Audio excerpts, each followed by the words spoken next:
Yo, what's up, dudes? Armory channel here. Got a fucking good video here. This is a question that's been asked over and over and over and over and over and over. Okay? People are unsure, they can't give straight answers, they don't know, this and that. Some you can, some you can't. Can you dry fire a .22 pistol? Can you dry fire a .22 rifle? I have some answers for you. Okay, first of all, you shouldn't dry fire a rimfire rifle or pistol. Okay, but there are some you can. When it comes to Ruger's 10-22, you can dry fire a Ruger 10-22. That's a rifle. The Ruger Mark II and Mark III, you can dry fire a Ruger Mark II and a Ruger Mark III. Why? Because they have a retaining pin in the firing pin assembly. It keeps the firing pin from hitting the wall around the chamber, which is called the breech plate. You know, I'm going to say breech plate, but a lot of people might not know what the fuck a breech plate is. Okay? So what I'm going to do is I'm going to show you. I'm going to pull this slide back. This firearm has been checked for safety. Okay? This is the breech plate right in here. This is the chamber. This is the breech plate right here. Now I can already tell by looking at mine from dry firing it, maybe just a few times, that there's a mark right there on the breech plate. That's telling me the firing pin is banging that steel. Okay? Now, what you can do is, if you cock it like I just did, and you don't want to fuck it up, what you can do is, if you don't have anything else, if you don't have a snap cap, you can just get like a piece of paper like this, and just stick it in there like that. This is if you don't have anything else. Okay, stick a piece of paper in there like that, and I can dry fire it. Now I know it still ain't good. It probably went through the paper and hit it, but it definitely cushioned it. Then what you got to do is, to get the paper out, is pull the slide back just a little, but you don't want it to reload again. And just pull a piece of paper out. Okay, it's a pain in the balls, because if they go back too far, you're fucked. Okay, so that's one way. And trying to find the mark. It's all wrinkled. I can't find it. I know it's on there. Okay, so you cannot dry fire a buckmark pistol. I'll tell you that right now. You cannot. This particular model anyway. If there's some crazy model out there where you can, then let me in on it. The .22 round's been around a long time. It's been around since the 1800s, so it's over 100 years old. And what's cool about what's unique about the .22 round is it has a heeled bullet. And a heeled bullet means the bullet, which is the copper part, is the same size as the brass. Like usually it's the brass, then it goes down a little, then it's the bullet. No, a heeled bullet is, the bullet is just as fat as the brass in diameter. It's the same size. That's the way .22s are. Is that useful information? I don't know. The best ammunition for .22s I've been using is the CCI mini mags, round nose. Fuck them hollow points. Some guns run good with the hollow points, but you're pretty much, you know, play it safe, and when the gun's new, and use the round nose to break it in. Okay. Now here's the deal.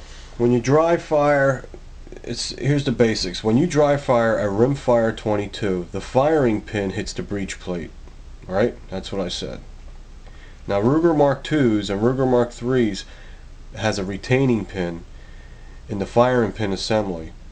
That keeps the pin from hitting the chamber wall, which is the breech, or the chamber wall. Okay? So the Rugers are okay, because the Ruger, you have to pull the trigger to disassemble the gun. Now the Buckmark, I'm almost 100% sure you do not have to pull the trigger to disassemble the gun, but I haven't disassembled the Buckmark. I'm just looking at it. If you do have to pull the trigger, let me know, but I don't think so. So do not at all, ever, do not dry fire a Buckmark. Use snap caps. Okay, if you don't have any snap caps, when you shoot your 22, save a couple empty casings, and you can use that. You can stick a spent casing in there, and then you ain't got to worry about, when you dry fire, use the spent casing, and you ain't got to worry about messing up your firing pin. Okay, so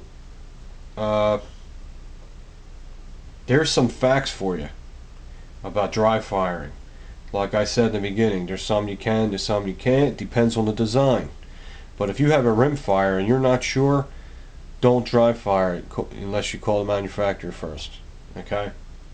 If you have a buck mark, do not dry fire it. If you have a Ruger Mark II, you're fine. If you have a Ruger 1022, you're fine.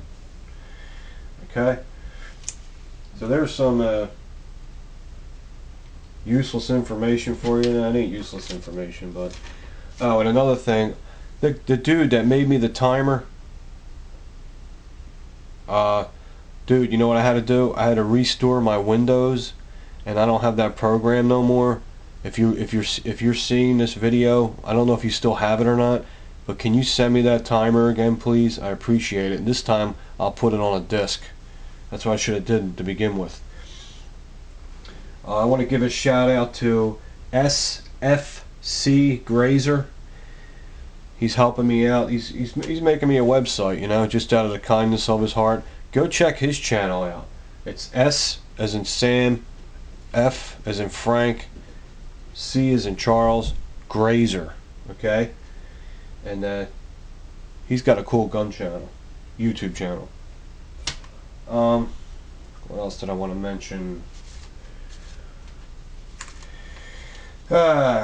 Weights of a 22. Well, 22 grains in bullet wise, they go from 20 to 60 grains.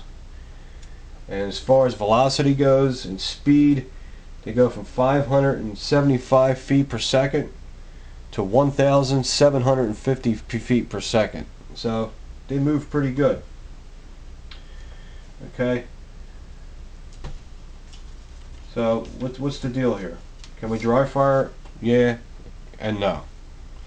This will definitely help a lot of guys, you know, because I know a lot of people are wondering about that. I see that question asked over and over and over again, and nobody's making a video about it. So I just made one. Okay. We're gonna do some stuff with this buck mark. We're gonna do a disassembly video. We're going to go to the range with it and see how accurate it is. We're going to go break it in, and a lot of people saying they're awesome. We're going to see how awesome they are. The machine work on the buck mark is off the hook to me. What I do is I look around the chamber and the feed ramp and make sure there's no sharp edges, because that will create jams and misfeeds. And it's not, everything's smooth, all the corners are rounded off, everything's rounded off and smooth, so the round will feed nicely into the chamber. Which my Ruger Mark III, it had a lot of sharp edges. My particular Ruger Mark III had a bad machine day. Okay, whoever made that Ruger, it must have been a Monday, and he had his thumb up his ass or something. He was on crack. It was fucking terrible, man. I mean, it was so bad. When I took it apart, I actually had to get a micro file and take some of the burrs down. I was like, why am I doing this? I just paid $500 for this thing. So I sold it, because I wasn't trading it in and getting fucking ripped off again. Because that's, you know, they got to make money, so they only going to give you half, maybe a little over half of what your gun's worth. Try to sell your guns privately. I know it's hard to wait. Like, you know me, I can't wait for nothing. But you know, my gun store, Target Master, they know me. I buy a lot of guns there, so sometimes they give me a little more than half for my gun. If I'm desperate and there's a gun there I want, and there's guns I just don't desire anymore, I'll trade them in. That's what I had to do to get my Colt 1911 World War I model, which we're going to be doing a video on that too soon, because that hasn't even been shot yet. Did we do a disassembly? No, we did not do a disassembly video on that. I know you think of 1911 and 1911, but all 1911s are different. Some are more pickier than others when you disassemble them. So we're going to take that to the range too, that World War I gun, and going to do some stuff, have some fun with that. But right now we're concentrating on the buck mark, and I think this video will help a lot of people out. Got the magazines up, trying to set up a nice atmosphere. You know, I don't want you looking at my fucking pillow on my bed. So, you know, try to make these things nice for everybody. And that's it, man. That's all the time I got. I'm just babbling. See it.